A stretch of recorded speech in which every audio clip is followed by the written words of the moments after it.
আমরা শিশু রামিসার মা বাপ এই দেশের সমস্ত মায়ের কাছে আমরা ক্ষমা প্রার্থী। মানবতা আপনাদের কাছে আমরা আজকে লজ্জিত। এত মানুষ কান্দে, এত মানুষের বিবেক জাগ্রত হয়, স্বরাষ্ট্রমন্ত্রীর বিবেক জাগ্রত হয় নাই। স্বরাষ্ট্রমন্ত্রী আপনার সন্তান, আপনার পরিবারের এরকম চেহারার বাচ্চাদের চেহারা কি আপনার মনে পড়ে না? সকাল থেকে এই পর্যন্ত যা দেখলেন, আপনার বিবেক কি কাঁদেনি? আপনি কি মায়ের কাছে বাপের কাছে গিয়ে ক্ষমা চাইতে পারেন না? মেয়েটি কেবল 1 থেকে ক্লাস 2-তে উঠেছে, 7 বছরের মতো বয়স হবে। মেয়ের বাবাকে দেখলাম কেঁদে কেঁদে বলছে, আমি 7টি বছর আমার বুকে নিয়ে তাকে ঘুমিয়েছি, কিভাবে আমার রাত কাটবে? কুপিয়ে কুপিয়ে তার দেহকে খণ্ড খণ্ড করা হয়েছে। ওইটুক শিশুর মাথা আলাদা করে তাকে বাথরুমের মধ্যে ফেলা হয়েছে। আজকে আমরা মানবতা, গোটা জাতি, গোটা দেশ আজকে আমরা লজ্জিত, ব্যথিত।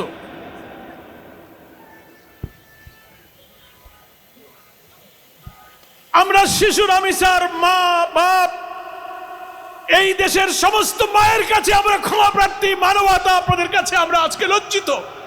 আমরা যারা রাজনীতি করি, সমাজ, দেশ, সভ্যতার দায়িত্ব নিয়ে মানুষের কল্যাণের জন্য যারা রাজনীতি আর আদর্শের কথা বলি, তাদের সামনে এত অমানবিক, এত ঘৃণ্য, এত পৈশাচিক দৃশ্য, আমাদের বিবেক ক্ষতবিক্ষত হয়ে যাচ্ছে।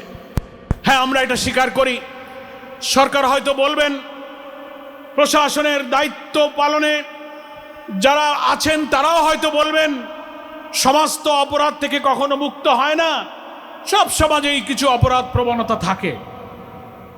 কিন্তু আমরা বলতে চাই, মানব সমাজ 100% অপরাধ মুক্ত হয় না, একথা ঠিক। অপরাধ প্রবণ মানুষের মধ্যে অপরাধী মানসিকতা থাকে। তাই বলে সেই অপরাধ এত নিষ্ঠুরতা, এত বর্বরতা, এত নৃশংসতা, দিনের বেলা কলিজার টুকরা মেয়ের গলায় ছুরি চালিয়ে মাথা আলাদা করতে পারে, এই নৃশংসতাই আমি জাহিলিয়াতের বর্বরতাকে হার মানিয়ে দিয়েছে। দেশের মানুষ কাঁদছে, মায়েরা কাঁদছে, পিতা ক্ষোভে দুঃখে বলছে, আমি বিচার চাই না, বিচার হবে না, আপনারা বিচার করতে পারবেন না। তারপরেও আমাদের স্বরাষ্ট্রমন্ত্রী, অনেকে স্বরাষ্ট্রমন্ত্রী বলেন না, উনাকে বলেন সর্বমন্ত্রী। এত মানুষ কান্দে, এত মানুষের বিবেক জাগ্রত হয়, স্বরাষ্ট্রমন্ত্রীর বিবেক জাগ্রত হয় নাই। পৃথিবীর বিভিন্ন সভ্য দেশে, উন্নত দেশে, গণতান্ত্রিক দেশে আমরা দেখেছি, রেল দুর্ঘটনা হলে রেলমন্ত্রী পদত্যাগ করে, দুর্নীতির অভিযোগে অভিযুক্ত হলে উন্নত দেশের মন্ত্রীরা পদত্যাগ করে প্রাইম মিনিস্টার ক্ষমতা ছেড়ে দেয়। স্বরাষ্ট্রমন্ত্রী আপনার সন্তান, আপনার পরিবারের এরকম চেহারার বাচ্চাদের চেহারা কি আপনার মনে পড়ে না?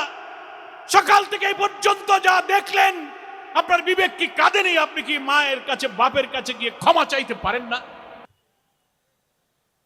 আমরা বিকাল পর্যন্ত যতটুকু জানি, এখনো আপনারা জাননি। আপনারা একটা ঘটনা ঘটলে শুধু অন্যের উপরে চাপিয়ে দেন।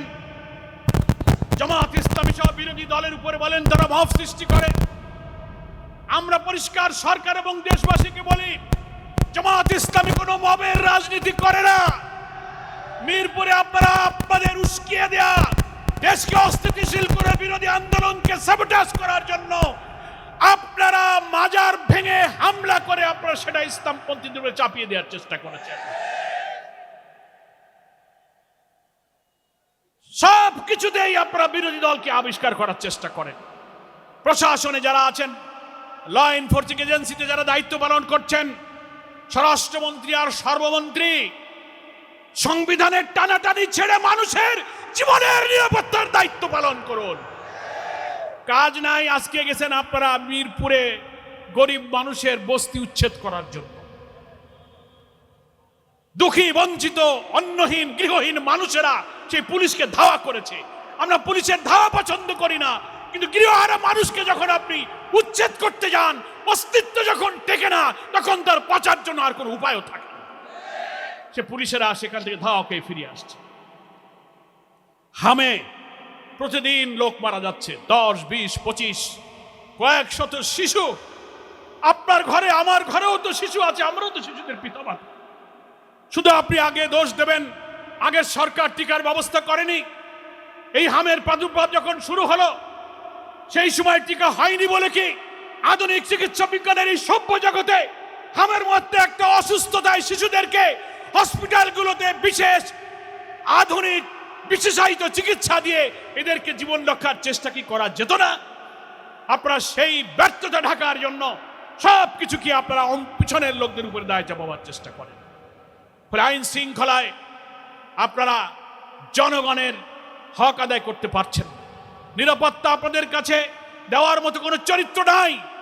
আজকের সভাপতি বুলবুল ভাই কি বললেন, মিডিয়াতে এসেছে বিএনপির এক নেতা সফরে যাবে, সে টেলিফোন করে বলছে, টেলিফোন তার অডিও সংলাপটা ভাইরাল হয়েছে, সে বলছে আমাদের এক বিএনপির নেতা আসবে, 15-16 বছরের একটা বাচ্চা মেয়ে জোগাড় করে রাখো। সি সি সি সি সি ঘৃণা এবং ধিক্কার জানাই।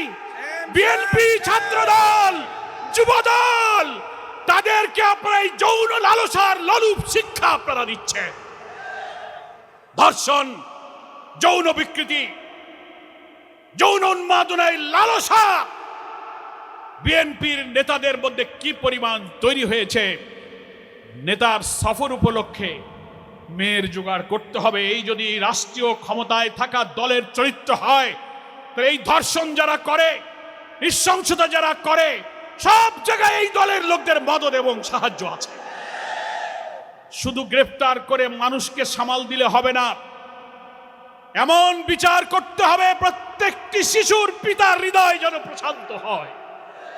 প্রয়োজনে আইন সংশোধন করে ধর্ষণ এবং মৃত্যুর শাস্তিত মৃত্যুদণ্ড, কারাগারের মধ্যে ফাঁসিতে মৃত্যুদণ্ড দেওয়া হয়। বাংলাদেশের ফৌজদারি দণ্ডবিধি প্রয়োজনে সংশোধন করে ইসলামিক জুরিসপ্রুডেন্সে বলা হয়েছে এই সব নৃশংস হত্যার বিচার প্রকাশ্য জনগণের মধ্যে, তাকে সামনে এই মৃত্যুদণ্ড দিলে গোটা জাতির মধ্যে অপরাধ সম্পর্কে আতঙ্ক তৈরি হবে। প্রয়োজনে আপনি তাই করুন। নৈতিক শিক্ষা, ইসলামী শিক্ষা, মানুষের অন্তরে আল্লাহর ভয়, আখিরাত পরকালের ভয় সৃষ্টি করার জন্য জামাত ইসলামী আলেম ওলামারা যেখানে ইসলামী শিক্ষা নৈতিকতার কথা বলে আসে, তখনই আপনারা বলেন উনাদের উপরে জঙ্গিবাদের ভূত চেপেছে। ইসলামী নৈতিকতায় তৈরি না হলে এইভাবে আপনার শিশুরাও ধর্ষিত এবং নিষ্ঠুরভাবে নিহত হবে। ফলে শুধু আইন দিয়ে, শুধু পুলিশ দিয়ে মানুষের জীবন রক্ষা হয় না, তার জন্য নৈতিকতা, চরিত্র, মানুষের অন্তরে আল্লাহর ভয়, আখিরাতের ভয় জাগানোর মতো শিক্ষা তৈরি করতে না পারলে এই নিষ্ঠুরা থেকে বাঁচার আর কোনো পথ আমাদের নেই।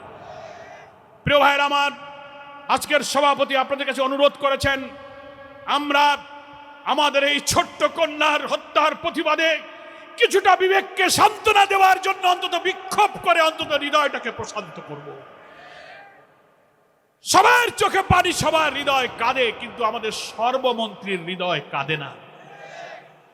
তার তো উচিত পিতামাতার পা ধরে ক্ষমা চাওয়া। গোটা জাতি অন্তত দেখতো যে না, সেও একজন পিতা, এই বর্বরতা তাকেও ব্যথিত করেছে, হৃদয়কে আপ্লুত করেছে। এতটুকু সভ্যতা, এতটুকু মানবতা দেখাতে পারেননি। সেই জন্য আমাদের সম্মানিত আমিরে জামাত ডক্টর শফিকুর রহমান আজকে হজে যাওয়ার সময় বিমানবন্দরে বলে গেলেন শিশু রামিসাকে, শিশু মামুনি রামিসা, তোমার কাছে আমরা মানবতা, আজকে তোমার কাছে আমরা লজ্জিত, আমরা আজকে ক্ষমা প্রার্থী। আসুন সম্মানিত ঢাকাবাসীকে বিবেকের তাগিদে, বিবেকের ক্ষোভ, এই বেদনা প্রশমনের জন্য অন্তত আমরা কিছু করতে পারি আর না পারি, ওই সন্তান হারা মা বাপের হৃদয়কে সান্ত্বনা দিয়ে তার দৃশ্যমান বিচারের জন্য আমরা আল্লাহু আকবার ধ্বনি দিয়ে রাজধানীতে আমরা আমাদের বাহুকে স্লোগানে স্লোগানে উচ্চকিত করি। শৃঙ্খলার সাথে নেতৃবৃন্দ সামনে থাকবেন। নির্দেশ অনুযায়ী যেখানে মিছিল থামবে সেখানে এই মিছিল আমরা সমাপ্ত করব। সাংবাদিক বন্ধুগণ, দেশবাসীকে আহ্বান জানাব, মিডিয়ার অপপ্রচার, গুজবে কান দেবেন না।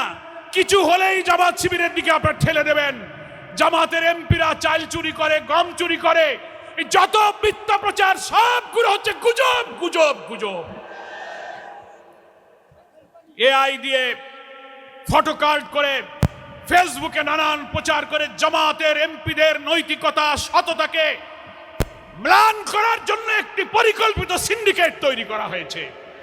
আপনারা কোন অপপ্রচারে কান না দিয়ে আসুন, এই সমাজ ভাঙতে হবে। এই জাহেলি সমাজ ভেঙে আল্লাহর বিধানের সমাজ ছাড়া এই নিষ্ঠুরতা থেকে বাঁচার কোনো বিকল্প পথ নেই। মহান আল্লাহ আমাদের সকলকে ক্ষমা করুন।